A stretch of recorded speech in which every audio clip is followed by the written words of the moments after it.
केंद्रीय वित्त मंत्री निर्मला सीतारमण आज संसद में सरकार के तीसरे कार्यकाल का पहला पूर्ण बजट और 8वां बजट पेश करेंगे।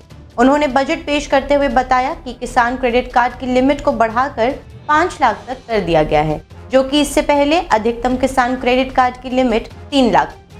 इससे किसानों को भारी लाभ मिलेगा। नमस्कार, आपका स्वागत है डेली 24 भारत में। मैं हूं आपके साथ अदिति। बजट का लाल पिटारा खुल चुका है। इसमें होने वाले ऐलानों का आम लोगों को लेकर कॉर्पोरेट दुनिया तक की नजर है। इस बार सरकार की ओर से महंगाई और टैक्स के मोर्चों पर लोगों को कई बड़ी राहतें दिए जाने की उम्मीद है। संसद में बजट पेश होने से पहले कैबिनेट की बैठक हुई और इसमें प्रधानमंत्री नरेंद्र मोदी ने कहा कि आम आदमी का बजट होगा और ये गरीब किसानों की आकांक्षाओं का बजट होगा।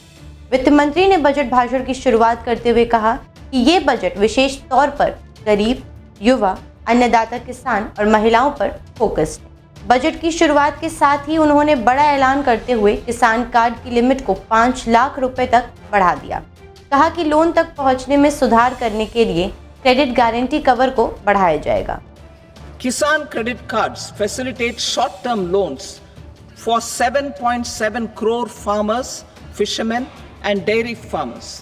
The loan limit under modified interest subvention scheme will be enhanced from 3 lakh rupees to 5 lakh rupees for loans taken through the KCC.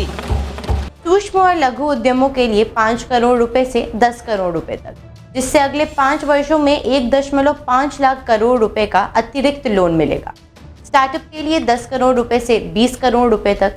27 focus क्षेत्रों में लोन के लिए गारंटी शुल्क को 1% तक कम किया जा रहा, जो कि आत्मनिर्भर भारत के लिए महत्वपूर्ण है। बजट में सरकार ने किसानों को लेकर कई और बड़ी गारंटियां भी दी हैं। इसमें धन धान्य कृषि योजना, इसका उद्देश्य फसल विविधीकरण, भंडारण बढ़ाना, सिंचाई में सुधार और किसानों के लिए लॉन्ग टर्म और शॉर्ट टर्म ऋण की सुविधा प्रदान करना।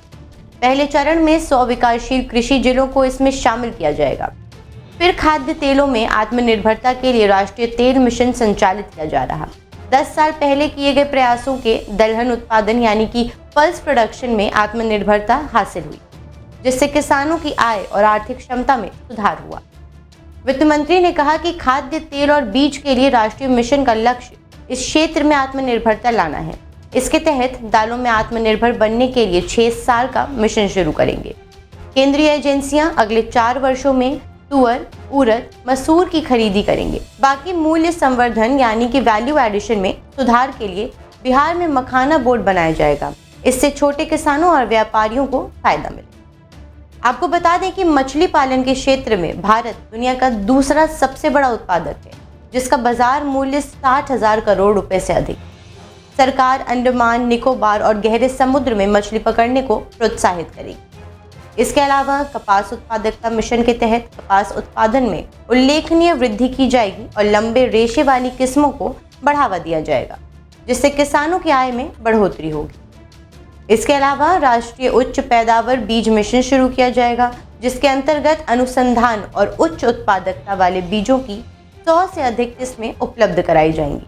बजट में सरकार ने बताया कि आकांक्षी जिला कार्यक्रम यानी कि एस्पिरेशनल डिस्ट्रिक्ट प्रोग्राम की तर्ज पर कृषि जिला कार्यक्रम विकसित किए जाएंगे।